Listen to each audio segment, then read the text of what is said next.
Why do we sit here being silent, watching our leaders turn into tyrants? Have they forgotten which side they're fighting for? Checks and balances set aside and rule of laws, youth and ours, and Constitution openly ignored. Man, I'm not okay. Think we are being played. Is it time for right and left to join a greater cause? Man, I'm not okay.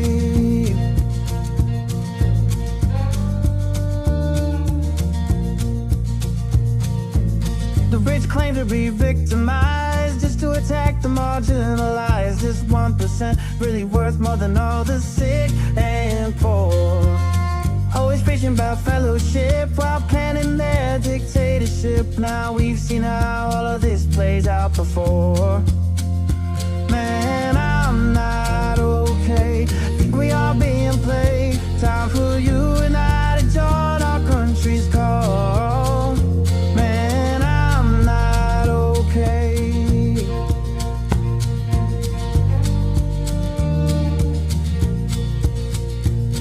Ever wonder all the mystery, why they whitewash our history? Keep dividing is their plan. All in all, such a scam. Algorithm very sly, only used to spread the lies. Politicians know well, hate is simple to upsell. Man, I'm not okay. Think we are being played. Time for you and I to join our country's call. We are not okay. America is not okay, and we all know that. Former Congressman Joe Walsh, this is The Social Contract with Joe Walsh. Let's figure out how to get okay together.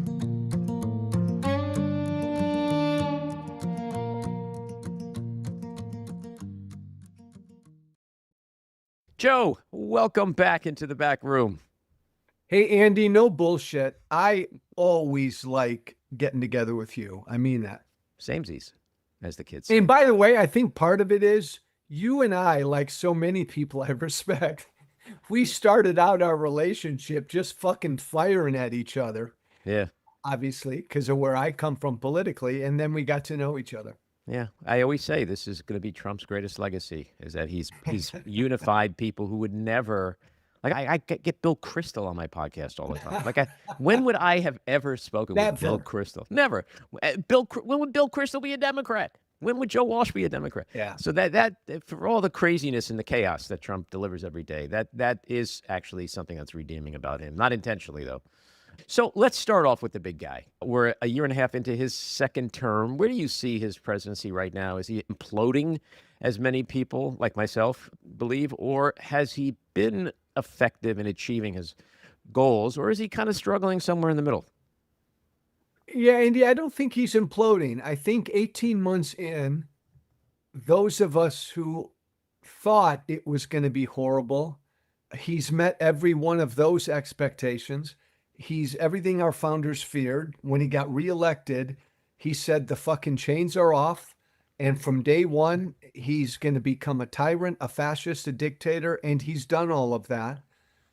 Republicans should take a hit big time in November. I don't know how much of a hit they'll take because the Democratic Party brand so sucks. But Trump himself is everything we feared.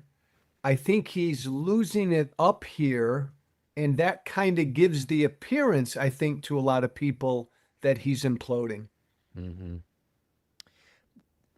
You know, when I try to analyze him, I try to filter out that which he's doing from that which he's saying.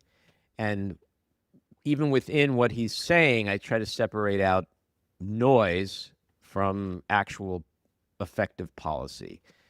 There's just so much noise that comes out of him. I mean, look, he's definitely torn down so many boundaries and crashed through institutions and norms and standards and all that. And a lot of that is just going to take a long time if we can ever get it back. He is chipping away at our democracy, but there is resistance, and the courts are still serving as an important guardrail. Even on occasion, the Supreme Court is not letting him take over our democracy. I want to ask you, my next question is about your former Republican colleagues. Are you starting to see? I think there's a little bit of pushback, that they're starting to get a little bit bolder when it comes to him. Not a lot, but something is better than nothing. Where do you see the Republican Congress going?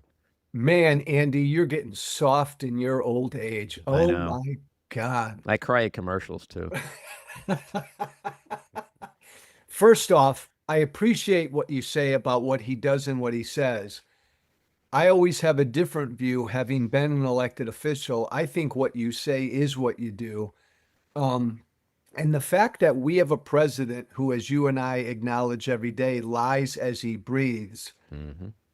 Like, I think I've always thought that's Trump's greatest legacy, is the utter destruction of truth. And it's going to be real hard walking that back. I can tell you, Andy, talking to Republicans privately, and there are some who still talk to me privately, they fear November, but they have no choice but to stick with him. I mean, you've got Tom Tillis, who's on his way out the door, senator from North Carolina, and even he's retiring, and even he's going to vote for Todd Blanche. Right. It goes to what I was on another show yesterday, and somebody asked me, why, Joe, why do these Republicans fear Trump? You and I've said it before. They don't fear Trump. They fear Trump's hold on the Republican base. Hmm. And that's why even you see Republicans who aren't running again, who still want to stay Republicans, they have to bend the knee. The other thing I'd add, Andy, is the number of true believing MAGA crazies who are in the House and the Senate. That's increased every election cycle. What When about I the base, though? oh, What about because this was a good segue to my next question, which is the MAGA base itself. Don't you see an erosion there? yeah, I see a chipping away, and it's very issue specific. Hmm. We see people like Joe Rogan and Tucker Carlson and Megyn Kelly and Marjorie Taylor Greene, a lot of MAGA voices, they're pecking at Trump on certain things like the war, the Epstein files. A lot of these big MAGA broadcasters are doing the same. But here's what's important. They're all MAGA. And what they're doing is they're all positioning themselves to be a MAGA voice, the MAGA voice, when Trump finally does leave the scene. When I left Trump, I left MAGA. None of these people will do that. So they're all positioning themselves. But you'll notice, Andy, very few of them take him on full on. Right. Even like Ben Shapiro, they'll go after J.D. Vance or Pete Hegseth for the fucking war. They will not go after Trump for the war. I think it's positioning.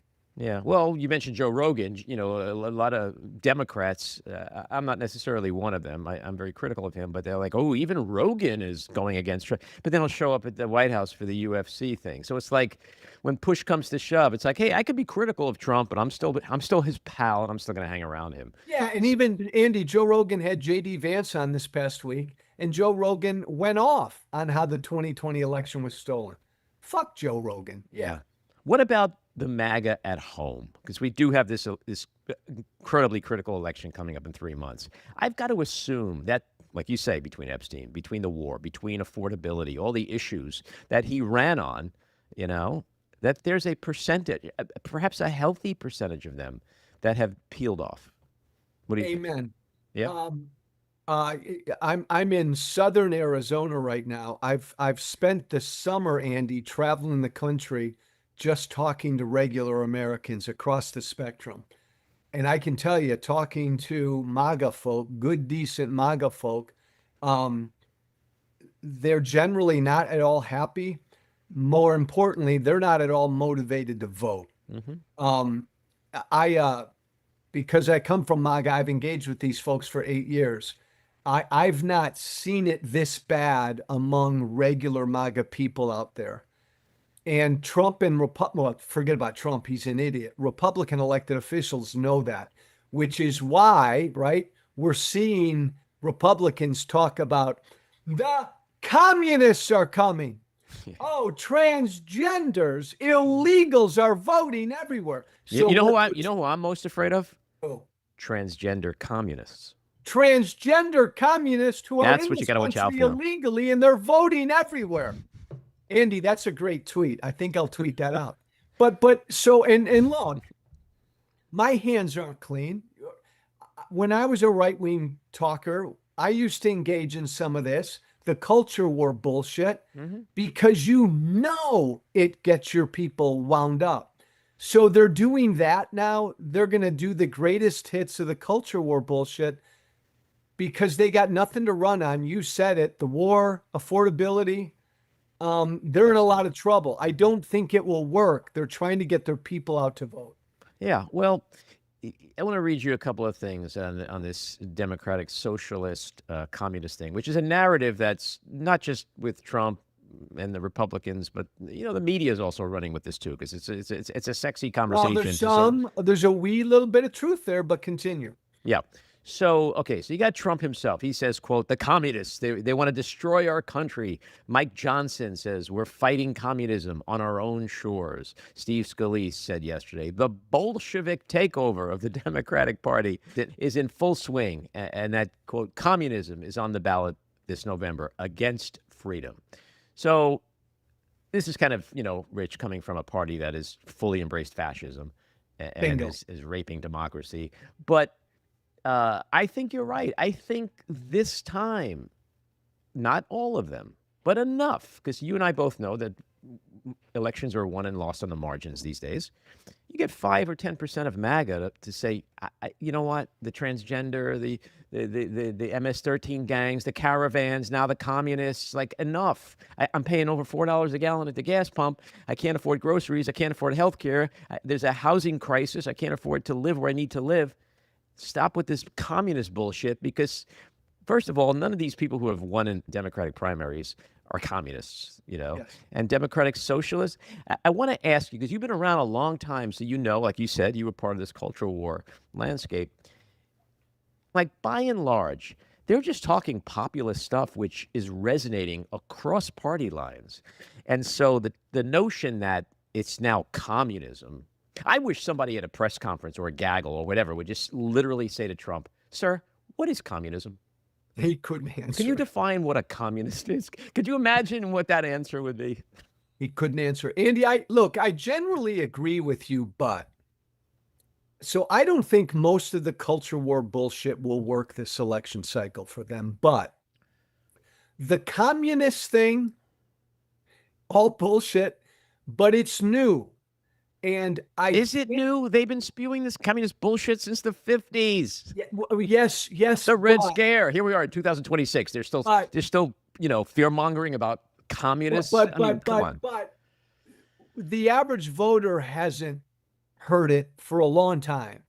And when, admittedly, the Democratic Party, when a few, out there whack jobs won in New York City and Jersey and Colorado this past month, it did give Republicans, they believe, some ammunition. Again, the few Republicans I talked to privately, they said, Joe, it's a fucking gift. We're in trouble. My God, this is manna from heaven. So they're going to run with it. And look, again, I used to be very good at this.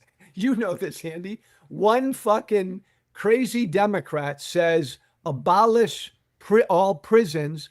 And within 24 hours, Fox News and Republicans tagged the whole party with it. Yep. And that kind of thing really works. It's why defund the police was so effective for Republicans. Democrats should win huge in November. The only thing that would prevent that is Democrats doing and saying stupid shit, and Andy, allowing Republicans to tag them. Again, I campaigned my ass off for Kamala Harris in 24. One of her biggest problem was Trump tagged her with transgender. She's for they, then I'm for you, and blah, blah, blah. And the Harris campaign never fucking responded. Yeah. If I can teach my new party one fucking thing, it's to engage on this culture war bullshit. Don't think you're some elite snob and you don't need to. Get your fucking hands dirty and fight back on this culture war bullshit, or it will stick. Well, here's what I think is the effective counter narrative, because it is reality. You do have some Democrat socialists winning in places, but they're winning in safe districts. And the ones that have been talked about the most are the ones in New York City. New York City doesn't matter. The party needs to continue doing what it's doing and shine a light on people like Ben McAdams in Utah's 1st District, Nancy LaCour, South Carolina 1st District, Kate Conley up in New York 17. Because not only are these moderates, not only are they combat vets, you know, when you look at Abigail Spanberger and Maggie Sherrill from last year, again, moderates, either combat veterans or former intelligence officials. These are not progressives, and they certainly aren't socialists, and they're definitely not communists. But here's the thing that's really interesting. They are the ones that could flip the House. The ones who have won in New York, the Democratic Socialists, like, there's no flipping going on. It's going to be a safe Democrat seat. So if you just peel away this onion and you look at really what's happening, Democrats are making serious inroads in red or purple districts across the country, and those are the races that matter. So we can't let that narrative of, oh, the communists, the Bolsheviks. I mean, you mentioned Kamala Harris. Democrats were skewered in the last election because we tried to get the electorate to understand autocracy, right? Why are you telling them about democracy when all they care about is affordability? Okay, good luck explaining Bolshevism to them, right? Andy, you're right. Look, and right, why the fuck am I a Democrat? Because to me, it takes a big tent, right? A tent big enough for Zoran Mamdani and Joe Walsh, period. Right, exactly. You're right, but if Democrats don't punch back on this shit, they're going to get tagged. Two other things. This Senate race in Michigan's a big deal because Abdul Said is a Democratic socialist. So if he becomes the Democratic nominee statewide in Michigan, well, that's not a blue district or a blue state. That's a battleground state. And we'll see how that pans out. And maybe he'll still win and become a United States Senator. Last thing I'll say, Andy, is this issue of Israel is a real driving force in the party. I am off the charts pro-Israel. I don't belong in the Democratic Party just for my take on Israel. But it's becoming a litmus test in the party.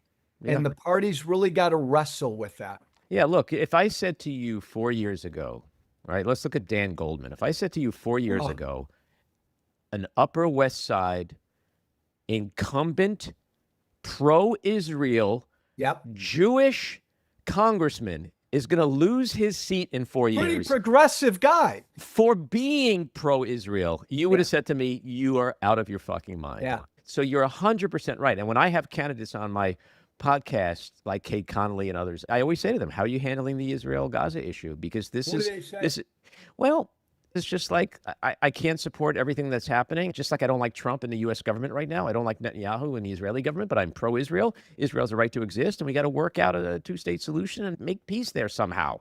Like, you got to straddle that fence, because the irrational thinking is on both sides. You know, there was a lot of single-issue Jewish voters, you know, my fellow Jews, who went out and voted for Trump because they thought he was going to be so great for Israel. That's kind of backfired. You know, we talk about Michigan. I think I'll say it is going to win, but maybe it's going to be because the Arab community, like in Dearborn and elsewhere, who abandoned the Democrats in the last couple of elections, maybe they're going to return now. Indy, I think it's almost as crystal clear as this, and I've gotten into it with folks you and I know, Mehdi Hassan, Wajahat Ali, on that one-word genocide. Yeah. I do not believe, and I've never believed, Israel is committing genocide, period. That's just my opinion. And when I express that opinion, the genocide word, if you don't believe Israel is committing genocide, you're kind of kicked off the island. Well, that's what happened to Goldman. Like Goldman. And I think we're at a point where the Democratic nominee in 28 might have to be someone who says Israel's committing genocide. And boy, that's it. Yeah. Yeah, I think the smart ones are going to say, I'm not going to get hung up on words. I will tell you that I don't You like, can't get away with that, Andy. for a lot of people, especially Jews, the word genocide has very special meaning. That's a plan to systematically annihilate a certain part of our society. I don't believe even a monster like Netanyahu has that as the foundation of his plan. I think there are other monstrous things he's doing, and way too many people have died. Way too many people have died. And I cannot and I will not support what Israel is doing. I did for a long time. I'm not going to say it's genocide because that word means something to me. I People think, just Andy, to put a bow on all of this, and I've said repeatedly, I want the Democratic Party to have a big public brawl about who the fuck they are and what they stand for. I think it should be a big public fight that they have, that it's televised every night. So the whole country can see the Democratic Party fucking trying to figure it out and work it out. But I think that fight, that big public fight, should come after the midterms. Like right yes. now, the whole focus should be Trump sucks. This is what Trump's done. End of story. And these fights on Israel and everything else, socialist, everything else, have after the midterms. Yes, because there's going to be no points scored for anybody on November 4th who goes, yeah, we got 2 more years of a Republican Congress, but Yep. genocide. Bingo. That's in the vernacular right now, the American Bingo. vernacular. I mean, you got to be crazy. And it's like any other issue. It's like, yeah, I support all kinds of things, but I don't want to run on it this November because democracy is hanging on by a thread because we have a dictator wannabe president in the White House. So let's pick and choose our battles wisely, folks, right? You can't fight And every by the battle. way, Andy, you said it perfectly. Any fucking Trump supporter or former Republican who tells me the communists are coming, when they fucking embrace a current fascist in the White House, get lost. Well, everything with them is always, and him, always confession or projection. They're masterful. I mean, somewhere Sigmund Freud is sitting there going, my goodness, you guys are fucking amazing with this. But I want Democrats to talk that way. I want Democrats to fire back like that. Well, some of them are. And I wanted to ask you if you caught this Hexeth hearing yesterday. You look at someone like John Ossoff. First of all, this guy deserves a Nobel Peace Prize for not getting up, jumping over the table, and trying to strangle whoever he's interrogating at a hearing. Because this guy is so measured, so calm, cool, and collective, but his words are like a machete, And he took down Hexeth yesterday. It was eviscerating. And there are people like him who are doing, I think, a pretty good job at showing some balls. Not enough, and maybe not nearly enough. But there's something happening out there. People are getting emboldened, I think, on both sides of the aisle. Trump is a lame duck. Let's face it, he's a lame duck. He's not going to be president in 28. That's the noise. That's a great example of when you see him wearing a hat that says Trump 28, he's a moron. He's not going anywhere in 28 except to Mar-a-Lago. But people are sensing that he's weak. He's a wounded animal. And even you know that people in his party, they know what he is. They know what he's capable of. And they hate him as much as we do. But like you said earlier, they're terrified of him and they're terrified of the base. And so they have to pretend, all of them, Mike Lawler, even the most pathetic, weak, feckless cowards know exactly who Trump is. So it's just a matter of time. But I think you're starting to see people get a little bit more emboldened on both sides. I think we are seeing Democrats begin to meet the moment. I come from the Tea Party. Finally, the Democratic Party's having their Tea Party moment. And what it is, it's just a populist anti-establishment moment. They're rightly pissed off at their own party establishment. Now, their populism is coming from the left, which is fine, as long as it's energetic. I think it's a good thing. Yeah, let's make something crystal clear. When Democrats are espousing what they believe are socialistic types of policies, at the root of it, they want to do things for the American people. They want universal health care. They want universal pre-K. They want affordability crisis to be solved. They want affordable housing. They want vaccines. I could go on and on and on. None of it is like, hey, let's fuck over the American people. That's what the Republicans do. So this move towards fascism, it's about tearing down the institution of democracy. It's about grifting, which I want to get your thoughts on in a minute, and corruption. It's about self-serving bullshit. It's about protecting pedophiles. It's about the worst shit humanly possible. None of anything Trump and the Republican Party is doing right now is to help the average working and middle class American. But I will take the craziest radical Democrat socialist any day over these Republican fascists. Two quick responses. I agree. It's and I talked about this yesterday. What's worse, being wicked or being wrong? Right. What today's Republican Party is just flat out wicked, fascist. You're right. I think Democrats, my own opinion, are wrong on a lot of policy, but as you said, it's all well-intentioned. That's right. It's all well-intentioned. Income equality. What's wrong with that, right? And then we argue about how to get it. But yeah, but you're right. It's well-intentioned. I will just keep an eye on, my good friend.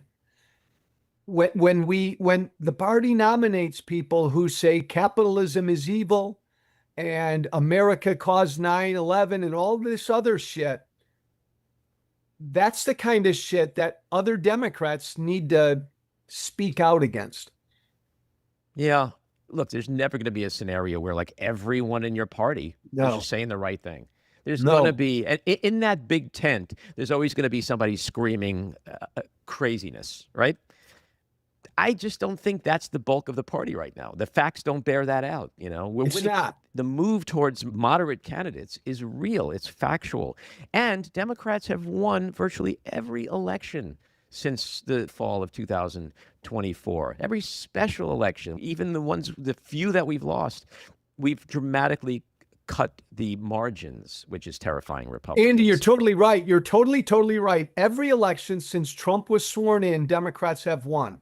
That should continue in the midterms. The context is the vast majority of the American people despise both parties. Yeah. Right now, they are voting against Trump, period. So they're voting Democrat. Yeah. And if, like you said, and if Trump's not on that ballot, they might just sit home because they're disaffected, because of the lies and the betrayal. But don't you think, because Trump has swung the pendulum so far to the right, simple physics, it has to swing far to the left before it eventually gets to a place where Democrats feel like the Democratic Party is my party, and disaffected Republicans start to again feel like the Republican Party is my party again. And maybe that's not a bad thing. And that's, I think, what we're witnessing in this country right now is that there are people who are not necessarily looking at one party or another. They're not looking at red or blue. They're not thinking of right or left. They're thinking right and wrong. They're thinking everyone should have health care as a right. Everyone should be able to afford food and gas. Everyone should be able to send their kids to a quality public school. The CEOs shouldn't be making way more money over the last 30, 40 years than the average worker. You are such a Democrat. Listen to you. You are such a lefty. You are such a lefty. Of course I am. But what I'm saying is, I think the majority of Americans want the same thing now, and they're telling the politicians, don't put me in a bucket.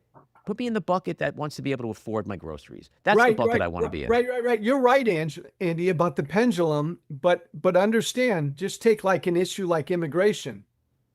Democrats under Biden swung the immigration enforcement pendulum so far to the left that it got Trump elected. And now Trump has swung it so far to the right to an ugly, un-American place, what's happening on our streets, that it's going to be pulled back. I just don't want Democrats to pull it all the way back to the left again. Yeah. Pull immigration somewhere right here in the middle. Yeah. Well, speaking of immigration, tell me about Paxis.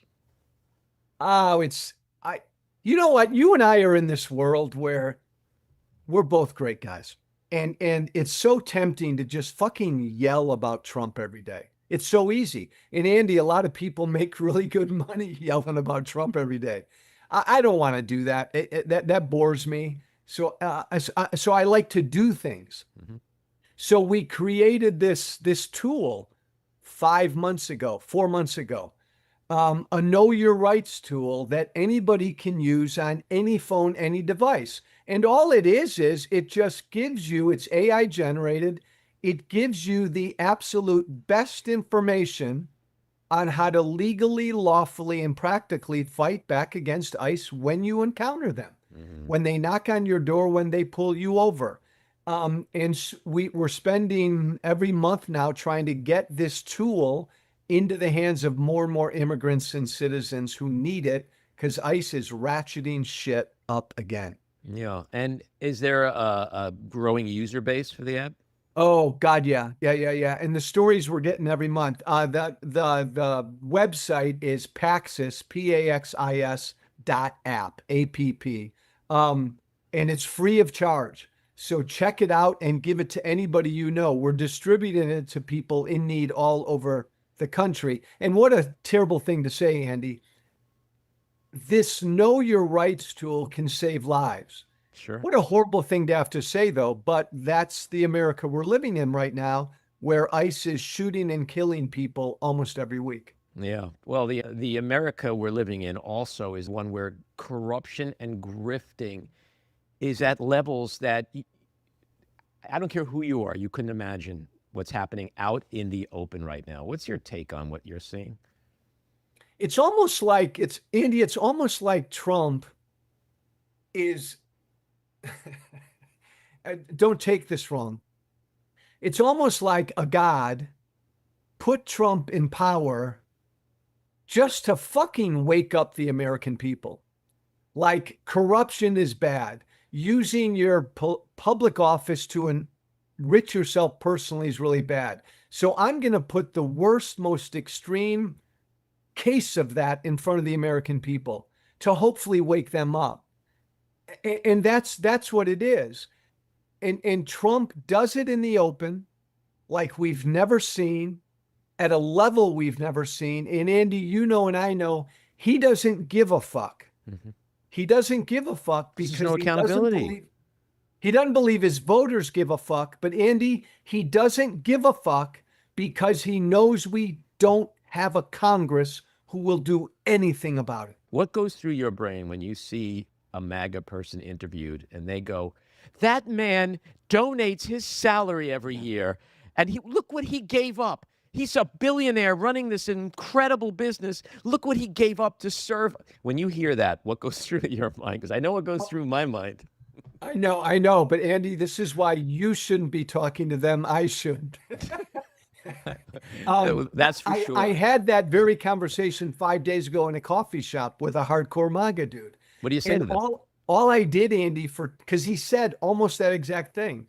And so for 15 to 20 minutes, I just walked him through the numbers of what Trump has done and made in the first 18 months. Where do you get those numbers from, Joe? Fake news CNN? No, I showed him where I got the numbers from. I even showed how Fox News is reporting some of this data. And Andy, I got to tell you, after the end of that, at the end of that conversation, even he was, well, fuck, I didn't know it was that much. Well, all right. That's like a little too much. Well, a little bit it's of really movement. interesting what you're saying, because I do believe that one day, just like a jilted lover, a good chunk of MAGA is going to be heartbroken when they find out the extent of his lying and betrayals, because that's all he's doing. Because they're brainwashed. They're in a cult. But most cults end, and the people get out of the cult. You know, Scientology and Unification Church are the only two cults that have withstood time. And it's because they had two brilliant leaders with a real vision. That's not Trump. His cult is comprised of something else. It's a smorgasbord of a lot of other things, maybe with racism at the root of it all. That's the glue that ties them all together. I think you're right with a lot of caveats, but I can just tell you, Andy, as someone who has hundreds of these conversations every week, when I do get a MAGA person to wake up and finally walk away from Trump, and it happens every week, not thousands, but a few, it's always, Andy, when I put nuggets of truth in front of them. And the biggest the most vivid way the light bulb finally goes off is what you said, when they finally realize they've been lied to this whole time. Yeah. That's it. There's a lot of psychologists who will tell you that for people in MAGA, the reason they're still with him is because just at the root of it all, psychologically, it is so much easier to double and triple and quadruple down than to admit you were taken for a fucking ride by someone who treated you like a moron, manipulated you, and you allowed it to happen. So many of them are just so predisposed to not allow truth and facts and reality to enter their brains. You're right. I'll just add this though, Andy. The difference is it's almost less him and what he stands for them. Like a lot of MAGA people tell me all the time, Joe, I know he's a bad guy, but God often picks bad guys because he's saving America. They all feel like all of this shit we're talking about is a threat to America, and Trump may come and go, and somebody else then's going to have to pick up that mantle. That's their underlying belief. Yeah, I mean, it is terrifying, but it took me a while to finally accept that that's what they felt about J6. You know, it's I originally thought, like a lot of people, like these are just animals. They're corrupt criminals that are, looking to storm the Capitol and steal shit. And then I got to the place of like, no, they think they're the patriots for the reason you just said. They think they're the ones that were defending democracy. That's even more terrifying than 1,500 criminals storming the Capitol just because they're criminals. I mean, that's a much bigger problem because we know that there's a lot more of those people that didn't go to Washington that day who believe the exact same thing. You tweeted something. I want to ask you about Bill Maher, and I'm going to read it because Bill Maher, because I love it. Bill Maher recently came out and said that, because of Democrats and the way the direction the party is going in, I might have to vote for J.D. Vance, which is just fucking crazy. But you tweeted, quote, I always thought of Bill Maher as kind of a jerk, but an honest jerk, and a jerk who truly valued individual freedom. But he's so fucking disingenuous here. He continues to rip only Democrats, constantly calling out their lurch to socialism, while at the same time continuing to constantly give a total pass to and suck up to the current fascists/communists in the White House. It's so dishonest and weird. Bravo to you, my friend, but I guess maybe just tell us you're a rich, entitled, privileged, tone-deaf fool without actually telling us. Because, like, what a beautiful perch to be able to sit in and sit there and spew that bullshit. Like, because Democrats are electing a few socialists, he's going to vote for someone who literally said his future boss is America's Hitler, and now I'm defending America's Hitler. Like, that's okay? What is happening with Bill Maher? He used to be a decent guy. I used to go on his show a bunch. He's never been a good guy. I used to go on his show a bunch. Andy, it's almost like Trump's paying him off. It's so weird because Bill Maher has always been a small L libertarian. Let me smoke my pot, sleep with who I want, make my money, government stay out of my life. That's what Bill Maher always presented himself as. That's a lot of what I am. And yet, he's fucking sucking up to a fascist. To me, he symbolizes all these people who are ripping potential socialists and ignoring the current fascist. It's so disingenuous of him. And when he went and had a private dinner with Trump, and he loves to use that as, oh my God, oh, here come the Trump haters. We got to sit down with everybody. Bullshit. You never sit down with Trump privately. You only sit down with Trump if there's a fucking camera on him because he's going to lie to you every word he says. And I always thought Bill Maher was a smart guy. Bill Maher didn't know that. Trump used him. Something weird has happened, Andy, where Bill Maher has like sold out to Trump. And he's like the tech bros. He's like the broligarchs. You know, Zuckerberg, all those guys. They are so seduced by the access. Okay. Once you walk through that White House door, all of a sudden everything changes. You are now in the White House. You're sitting with the president. And I think Bill Maher has forgotten what he's railed against for years. Thank you. And it's just now like, well, I had dinner with Trump. But Yes. You had dinner with Trump. That's the fucking problem. You had dinner with Trump. He doesn't see it that way. Like you and I would sit down with damn near anybody and have a conversation. Sure. But if I sat down with Trump to have a conversation, Andy, and I told Bill Maher this, there'd be a camera rolling because you can't trust him in Absolutely. private. I would ask Donald Trump one question from the start. Who won the 2020 election? Yeah. And when he lied to me, I wouldn't move beyond that question until he told me the truth. And if he couldn't tell me the truth, I'd walk up and leave. I'd walk out and leave. Bill Maher just did everything the opposite of that. Yeah. Well, that's what I said. Like when you're uber wealthy and Yeah. you are not affected, he's not affected in the same way the average Yes. American is, and Yes. he can afford to literally go have Totally. dinner and be seduced by the access and the power, and he gets to talk about it, and then he gets to play the victim. Oh, the mail I get, the criticisms against me, blah blah blah. Well, It's just, yeah. it's You just, went down and had dinner with a fascist, and you came home and were defending the fascist. it's just You last should be thing, criticized. Andy, it's just like you and I know so many people who sold out to Trump. Again, Maher's always been an ass, but I've always thought kind of a principled ass. I Yes. never thought he'd sell out to this. Yeah, look, nobody's perfect, and I've never agreed with everything Bill Maher stood for, but for the most part, he would espouse the same Yeah. views as Yeah. I did. In our final minutes, I want to try to have like a fairly quick lightning round because there's so many things I just want to get a quick thought on with you that are happening, and it's there's never enough time to discuss all of them. But so the hearings last week with Todd Blanche and Jay Clayton, why can't Republicans answer the simple question you just asked? Who won?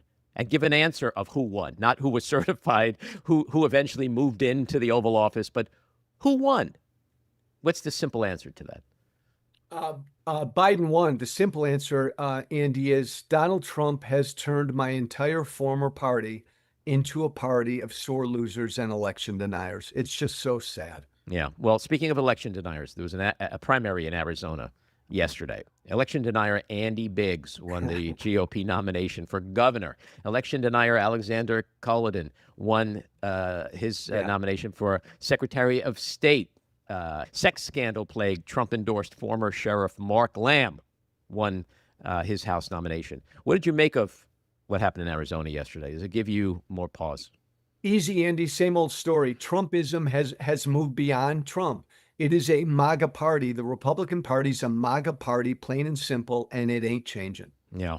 What do you think of Darlene Graham in South Carolina and her decision now to not just fill her brother's seat temporarily, but to actually be the nominee in November, and that Trump has endorsed her for November, and that MAGA apparently is screaming birthright senatorship, which I love. Whoever made that up is a genius. I don't know the first thing about her. She's going to have to win a competitive election, and Trump will end up endorsing another candidate or two if she looks like she's not going to win. What do you think's happening up in Maine? Troy Jackson, is he going to beat Susan Collins? Maine Democrats are in a much better position now. I'll leave it at that to beat. I don't know a lot about him, but he's not Plattner, which is a good thing. So they have a much better chance now of beating Susan Collins. Mm-hmm. Mitch McConnell, weekend at Bernie's. It's just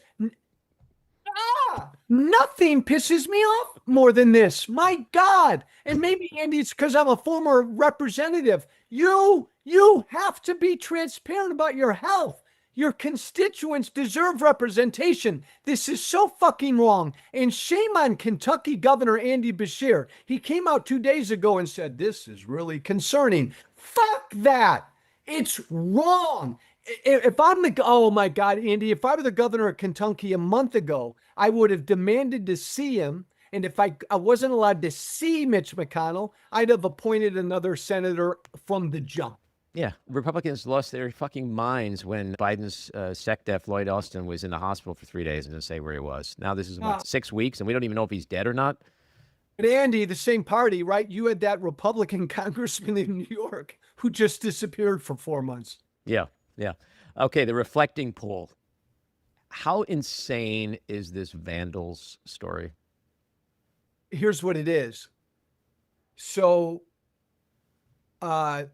somebody was indicted for touching the reflecting pool, and he's going to trial. He's facing trial. An in Olympian, September. served his country in the Olympics.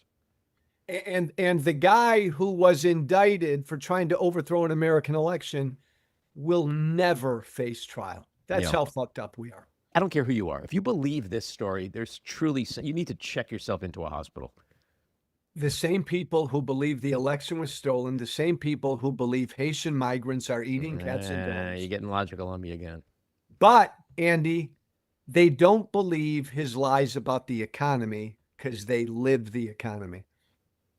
Epstein, are we ever going to get accountability and justice for these survivors? No, not as long as this guy's in the White House. Nope, nope, nope. Yeah. Should be- Tariffs. I thought the Supreme Court said no more tariffs. I honestly don't understand this.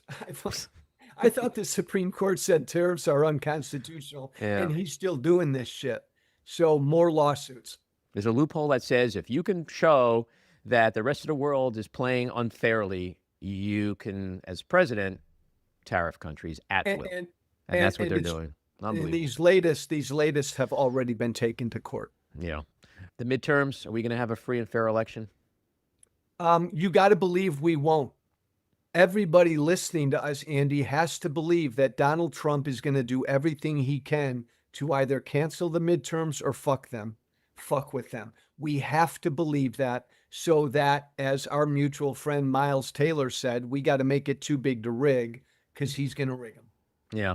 Last one. Trump last week gave his big primetime address. China, China, China, China, right? Everything was about China. Yesterday, he basically sat and said there's not going to be any pressure or consequences for them, and said, quote, took place a long time ago. And then he said, they do things and we do things.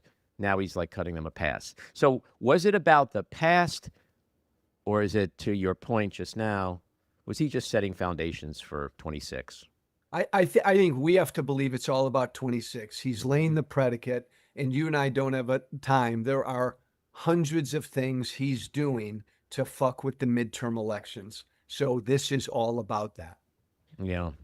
I just hope that our party knows. Temporarily, Andy. I don't know for how much longer, but continue.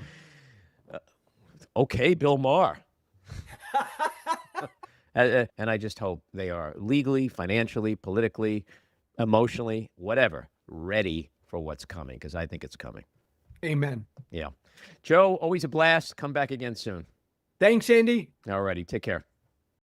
Thank you for listening. Remember to listen, follow, and share The Social Contract with Joe Walsh on Apple, Spotify. Plus, don't forget to subscribe to The Social Contract on Substack. This has been The Social Contract with Joe Walsh.